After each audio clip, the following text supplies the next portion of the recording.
Pues normalmente, por lo menos en mi despacho, el que entra es un cliente que ha tenido noticias de que su mujer ha presentado una demanda de divorcio o que sabe que su mujer se quiere divorciar. Entonces viene a preparar con tiempo su defensa.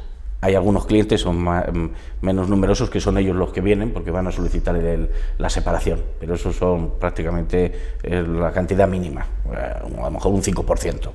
Pues vamos a ver, el estado anímico siempre viene muy afectados en muchos casos, porque sinceramente no se esperaban la separación o el divorcio, no se lo esperaban, quieren a su mujer, no ven sentido a romper su familia. En otros casos es verdad que ha desaparecido ya el afecto a su mujer, pero igualmente es doloroso porque ven que hay una ruptura de familia, que pueden perder el contacto con sus hijos, que pierden el entorno donde han vivido, porque saben que normalmente son expulsados de sus casas. Y los primeros meses, sobre todo, yo les atiendo telefónicamente de manera más directa. Después un poco me alejo, más que nada por acompañarles en ese duelo, pero es que después uno no puede atender a todos los clientes, no puedes hacer una labor a la vez de abogado y de psicólogo. Entonces yo ahí me veo, tienes que poner distancia porque entonces no tienes tiempo para trabajar. Yo exclusivamente trabajo con hombres. En casos muy excepcionales he llevado mujeres, bien por compromisos personales, familiares, o bien porque son mujeres, que también las hay, que han pedido la custodia compartida. Porque yo entiendo que con carácter general, salvo circunstancias muy excepcionales, el régimen que se debe pedir y el que debiera conceder el juzgado es el de custodia compartida. No, es porque, porque o bien la madre o bien el padre tengan algún problema grave psicológico de comportamiento que no puedan hacerse cargo de sus hijos, yo entiendo que los niños deben compartir el tiempo con su padre y con su madre. Y las mujeres hay cada vez más que piden la custodia compartida o que les interesa, pero todavía hay una cantidad muy alta de mujeres que se oponen radicalmente a la custodia compartida, aunque eso suponga perjudicar a sus hijos. Entonces yo entiendo, igual que hay hombres que he dejado de defender porque he visto que no eran buenos para sus hijos o pedían cosas que yo estimaba desproporcionadas, bueno, pues a mí ¿qué es lo que me pasa? Que yo entiendo que los abogados de familia, su primer cliente es el que no te paga, que son los hijos.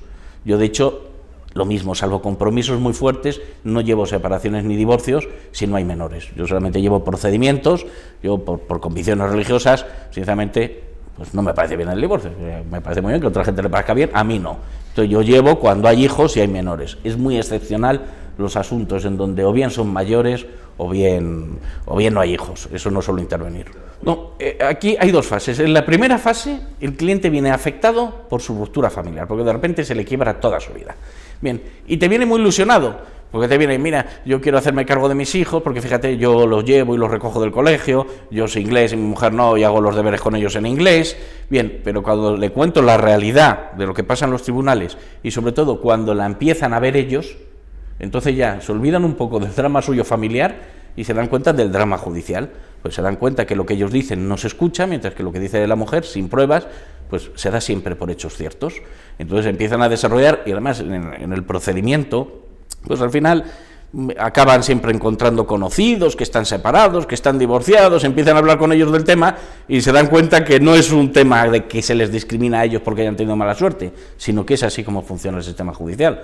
Es decir, al final todos los hombres, después de la separación, cuando ya se dicta sentencia, acaban con una imagen muy negativa de la justicia. Es más, las propias mujeres acaban con una imagen muy negativa de la justicia, porque muchas veces le dan a ellos las custodias o le dan razón y ellas saben en el fondo que no la tenían. Es decir, acaban diciendo, bueno, esto es un engaño, aquí cualquiera viene y se mofa de la justicia. Eso es lo que piensan las mujeres. Y el hombre dice, da igual lo que te esfuerces, da igual lo que acredites, porque al final le van a dar los niños a la madre. Yo me acuerdo un señor que estuvo imputado cerca de 3 años por haber amenazado a través del móvil a su mujer. Bueno, al final fue absuelto, y fue absuelto de casualidad, porque un juzgado me negó una prueba muy sencilla, que es que mi representado decía, oiga, que yo no he mandado sus mensajes del móvil, pidamos a los repetidores a ver el móvil emisor y el receptor dónde estaban, porque nosotros sabíamos que mi cliente estaba en Portugal, su mujer no lo sabía. Bien, el juzgado negó aquella prueba. Yo aproveché que el juez se fue a un curso, lo volví a solicitar aprovechando que había un juez sustituto y ese nos lo acordó. ¿Y esa prueba qué demostró? Pues demostró que el móvil emisor y el receptor estaban siempre Eran diversos días, siempre bajo el mismo repetidor, lo decía gráficamente. Con la derecha la mujer se mandaba el mensaje amenazador y con la izquierda lo recibía. Y mi cliente en toda esa temporada, porque fue un mes, estuvo en Portugal. Entonces podemos acreditar, gracias a una prueba que normalmente los juzgados se niegan a acordar. ¿Y por qué se niegan a acordar? Porque los juicios de violencia son juicios rápidos, no te dan tiempo a probar. En este caso, como a él no se le pudo detener, no fue rápido, y gracias a eso y a un cambio de juez temporal, si no, lo hubieran condenado, porque aquí en España este tipo de cuestiones no se mira, no se piden ni repetidores, ni se piden pruebas periciales, ni pruebas informáticas, no se pide nada por el estilo. Luego he llevado otra serie de asuntos de clientes que han tenido órdenes de alejamiento frente a sus hijos por supuestos maltratos. Pues me acuerdo el último que llevé, que fue en Alcorcón durante 5 años. Luego llegó el juicio y fue absuelto. Y no solamente es que fue absuelto, es que claro, en el propio juzgado de lo penal que la absuelve señala que es que no había ninguna acusación concreta, porque ese asunto nunca debió haber llegado a juicio, porque no hubo acusaciones concretas de nada, eran cosas abstractas, pero el daño que se le ha creado, él tenía un niño de 2 años que ahora tiene 7 u 8. Bien, y el niño de 7 u 8 no le quiere ver. Y no le quiere ver, no tiene ningún motivo, sino porque como durante estos 5 años la madre le ha dicho que era muy malo, pues le tiene miedo. Es una cosa, un daño que se ha hecho por las dilaciones de la justicia, y así, claro, habría cientos de casos, porque cada uno tiene una particularidad muy específica. Vamos a ver, tiene sentido que un juicio, cuando hay una sospecha de violencia, se pueda acordar cautelarmente una medida de manera urgente. Eso tiene sentido. Bien, y eso se hace. Pero es que a continuación, después de acordar la cautelar, te señalan el juicio para la semana siguiente. Eso no tiene sentido. ¿Por qué? Los jueces, es verdad que ese juicio rápido se puede interrumpir, por así decirlo. Si el abogado dice, cuando se va a hacer la acusación, oiga, que yo quiero pedir estas pruebas que van a llevar un tiempo, entonces el juzgado transforma el procedimiento en diligencias previas y se dilata. Bien.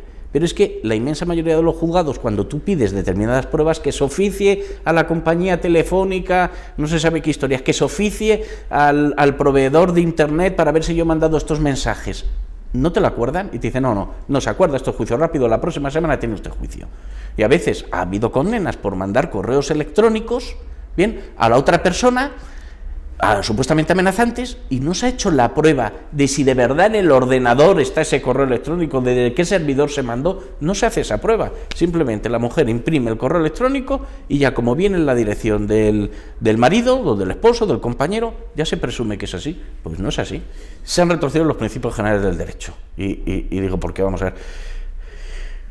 Hay que distinguir dos cosas en todo ámbito jurídico, lo que es la legislación propiamente dicha y lo que es la aplicación concreta que hacen los jueces.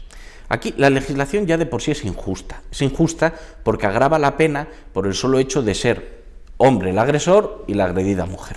Bien, cuando las penas deberían establecerse en función de la entidad del delito cometido, de la agresión, independientemente de que el agresor sea varón o sea mujer. Bien, pero es que en segundo lugar, que es aún más grave, es la situación que vivimos en cuanto a los jueces. Los jueces, aunque son independientes, la realidad es que constantemente se les da cursos de especialización en violencia de género, se les machaca con la alarma social.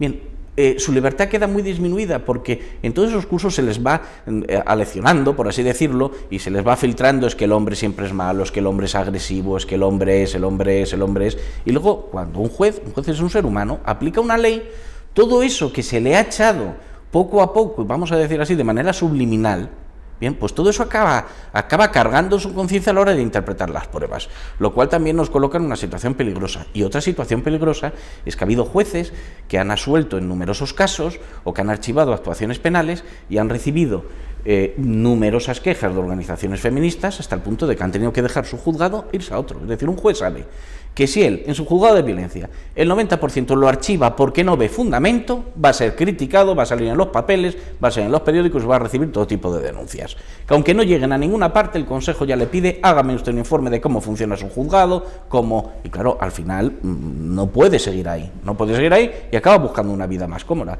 Eso, por ejemplo, aquí en Madrid ha pasado.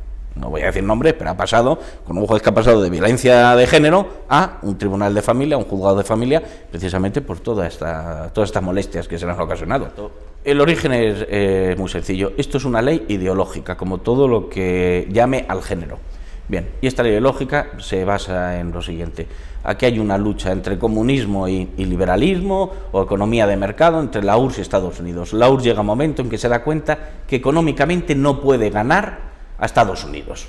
Bien, en la época de Reagan, bueno, pocos años antes. Y entonces, ¿qué es lo que hace la URSS?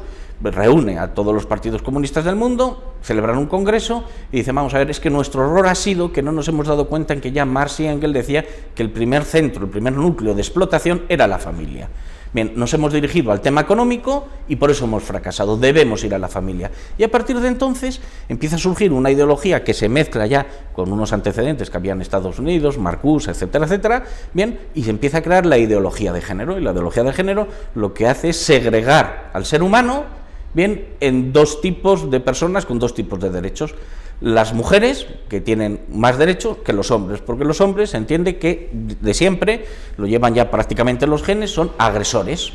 Bien, de tal manera que cuando la ideología de género lo que sostiene es que a un hombre hay que condenarle ya no solo por lo que ha hecho, sino por lo que han hecho sus antecesores. Bien, él es responsable, él tiene que pagar por la supuesta dictadura del varón que ha existido a lo largo de la historia. Luego, en esta ideología de género, las mujeres se incorporan a los homosexuales, la lucha de la homosexualidad, bien, acaban llegando a una serie de acuerdos que ahora están en tela de juicio, porque estos acuerdos se pueden romper con la discusión del vientre de alquiler. Ahí se ha visto, se ha fracturado ese grupo que había de defensoras de género más el homosexualismo. Ese grupo ahora mismo está en una crisis muy fuerte a raíz del vientre de alquiler. Vamos a ver, yo a los clientes cuando me preguntan que por qué estamos así, yo siempre digo, mira, hay dos niveles de explicación. Hay una explicación teológica, para quien tenga creencias religiosas, y hay una explicación física. ¿Cuál es la explicación teológica? La explicación teológica de la ideología de género es cambiar la identidad de las personas. Lo que se busca, lo que siempre busca el demonio, es que el ser humano, el hombre, no sea a imagen y semejanza de Dios. Bien, es su perdición. Bueno, esto, la explicación por así teológica, porque es una revelación contra la naturaleza humana creada por Dios. Bien, ¿de qué se vale el demonio? Para quien no tenga creencias religiosas, pues el demonio se vale de la concupiscencia. A unos les da el dinero, a otros les da el poder, a otros les da el control. Entonces, ¿qué hace el demonio? Pues el demonio ha engañado a muchos. Vamos a ver, la ideología de género a muchos les gusta, ¿por qué? Por ejemplo, a las grandes finanzas internacionales, la ideología de género, una de las cosas a las que lleva es a la disminución de natalidad. ¿Por qué? Por la desconfianza que crea entre hombre y mujer. Esto viene bien, pues aquellos que lo que quieren es desarraigar en Occidente la cultura existente, bien, traer inmigración. ¿Para qué? Para ir desarraigando a los pueblos, al inmigrante de su pueblo de origen y al pueblo receptor también de sus orígenes. Bien, van buscando el desarraigo, van buscando el aumento del consumo, en el sentido siguiente.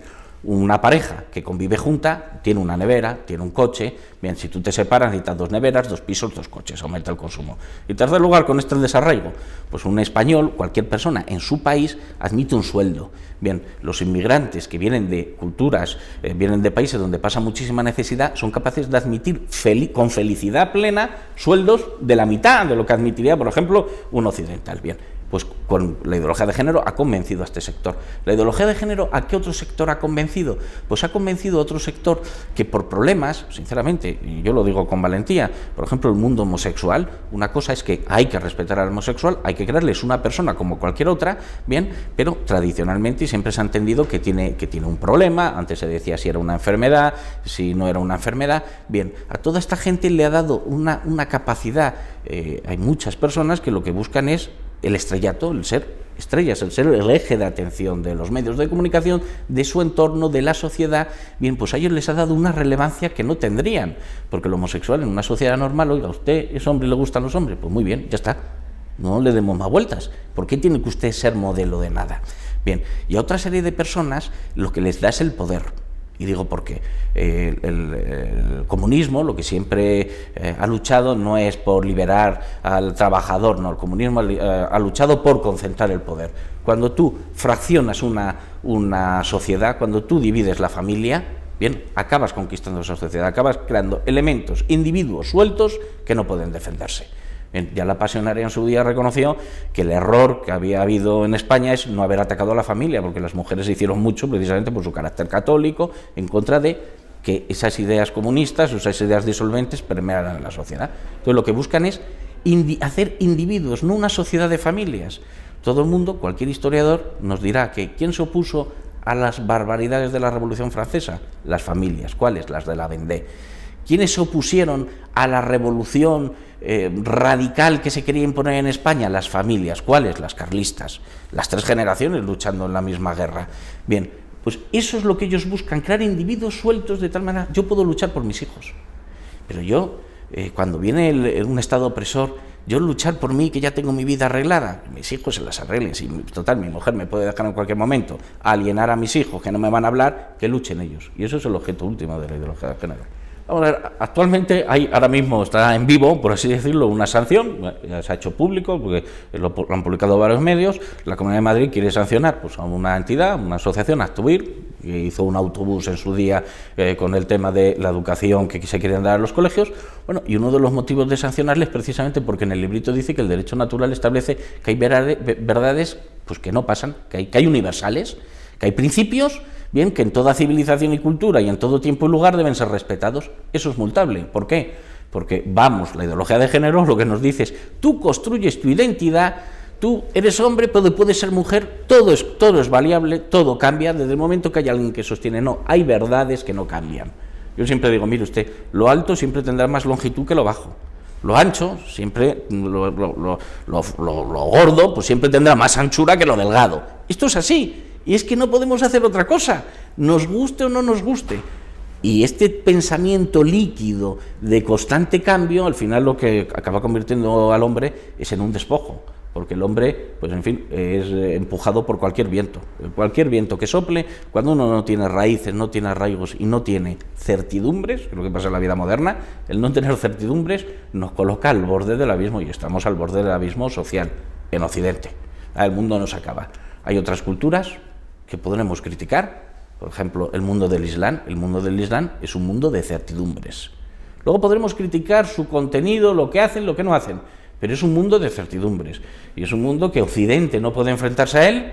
¿Por qué? Porque cuando hay una guerra, la guerra tiene que ser con las mismas armas. Cuando ellos tienen un arma que es la certidumbre y nosotros vivimos en el más absoluto caos, pues sinceramente no podemos ser eficaces en ningún tipo de lucha.